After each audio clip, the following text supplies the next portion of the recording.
ইনশাআল্লাহ একটা একটা করে প্রমাণ হবে। আমরা খুবই আশাবাদী যে সবগুলা ছিল এই সহস্রাব্দীর সবচেয়ে বড় মিথ্যাচার। দোয়া করি আল্লাহ তাআলা তাদেরকে মর্যাদাবান শহীদ হিসাবে কবুল করুন। এই কৃষিতে মিনিস্টার ছিলেন 15 বছর, জামাত ইসলামের তৎকালীন আমির। তারপরে অবশ্য তাকে শিল্প মন্ত্রণালয়ে নেওয়া হয়েছে। এই দুটি জায়গায় তার সাথে আপনারা যারা কাজ করেছেন, বাস্তবে রাষ্ট্রের একজন সেবকের কি দায়িত্ব আর এটা কিভাবে সুন্দরভাবে আদায় করতে হয়, আমার মনে হয় আপনারাই আমার চাইতে বড় সাক্ষী। আমাদের প্রতি নির্দেশ ছিল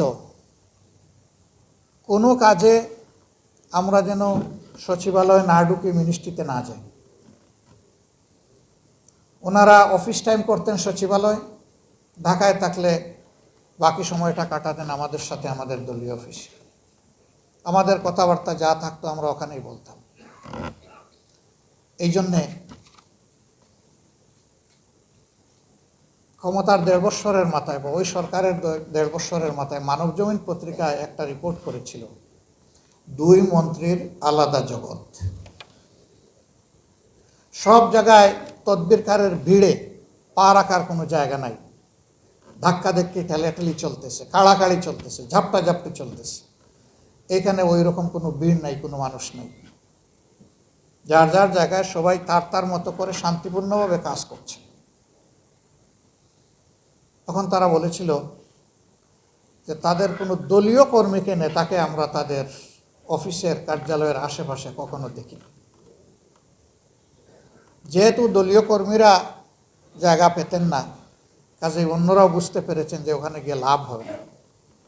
আমাদের প্রতি এমন নির্দেশনা ছিল, আমার কাছে যদি তদবির নিয়ে আসেন আমি ধরে নিব যে ওই ব্যক্তির কিংবা গোষ্ঠীর ক্ষতি করার জন্য আপনি এসেছেন। আমরা তদবিরে কাজ করব না, আমরা আল্লাহর দেওয়া বিবেক অনুযায়ী কাজ করব। কেন? কারণ তারা আল্লাহ তাআলাকে ভয় করতেন, তারা বিশ্বাস করতেন তাদের উপর রাষ্ট্রের যে দপ্তরের যে মন্ত্রণালয়ের দায়িত্ব পড়েছে তার পুঙ্খানুপুঙ্খ হিসাব একদিন আল্লাহ তাআলা at the day of final judgement তাদের কাছ থেকে নেবেন। এই কারণেই তারা এটা করতেন। এই বাংলাদেশটা যদি এইরকম দায়িত্বশীল মানসিকতা নিয়ে অতীতে যারা দেশ শাসন করার সুযোগ পেয়েছিলেন তারা যদি তাদের দায়িত্বটা পালন করতেন, সত্যিকার অর্থে বাংলাদেশ সোনার বাংলাদেশে পরিণত হতো।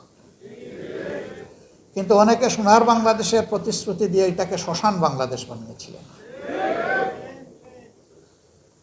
আমি আর ওদিকে যাচ্ছি না। আজকে যেহেতু একটা স্পেশালাইজড ফোরামে আমি হাজির হয়েছি, আমার জীবনের একটি অনুভূতি বলেই আমি আমার বাকি কথাগুলো বলবো ইনশাআল্লাহ।